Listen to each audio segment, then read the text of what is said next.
My son is George Andre. He was diagnosed with being autistic when he was 5. My middle child, Nathaniel, is 11 and he's got autism and ADHD.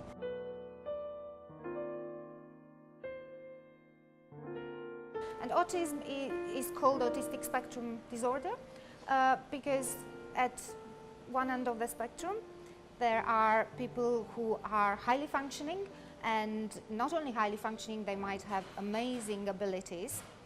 And then on the other end of the spectrum there are people with learning disabilities. As a family, we did not know what autism is or was, and it was very trying for us.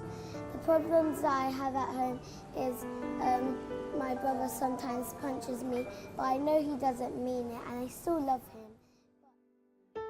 His behaviour challenges that I was having before he was diagnosed, and I feel that people need to understand that when they see a child who's autistic, that they can't put them all in a box. Coming from an African background, those things are seen as a taboo, and people are not aware. The awareness of autism is not there.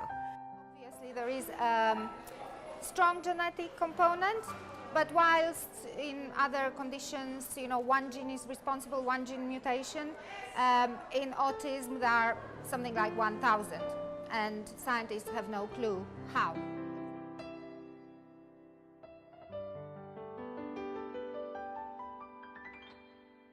Their social interaction is not like any other child who hasn't got a disability. People don't understand them.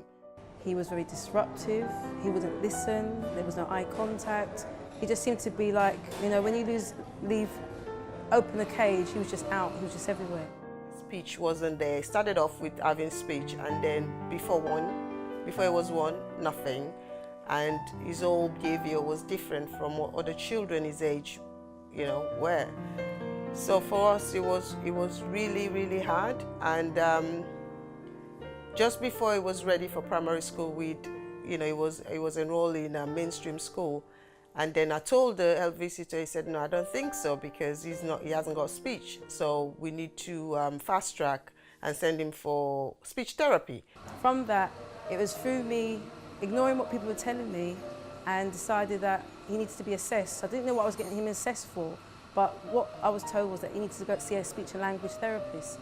In that time, I thought it was speech and language as just talking, but I found that in the end it was to do with social communication, social language, social interaction, how he sees the world. I wouldn't call a person autistic, because autism is only part of the person. It's not what the person is.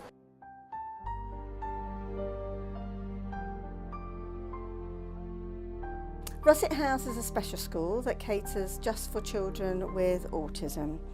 So within the school we've got children from the ages of 3 to 11, all of whom have got a diagnosis of autism. So that means that the children have some difficulties around their communication skills, around social interaction, and some children have very special interests. And we cater for children across the whole of the learning range. So we've got some children that have considerable learning difficulties, and we have some children who have a lot of language, a lot of speech, and are very able in some areas. And because the way the school is set up, we deal with the needs of all of those children.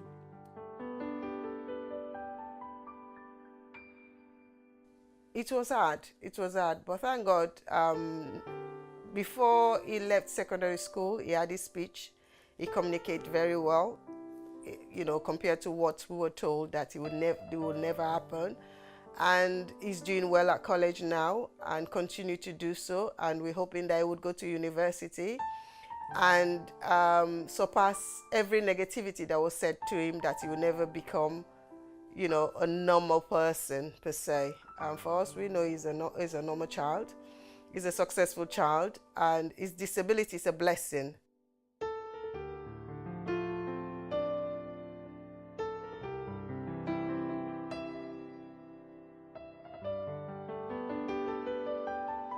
Find specialists that know about autism. Don't just rely on your friends, because your friends can make it wrong and make their journey more worse, that may end up in the criminal system, they may end up in a mental institute, they may be institutionalised.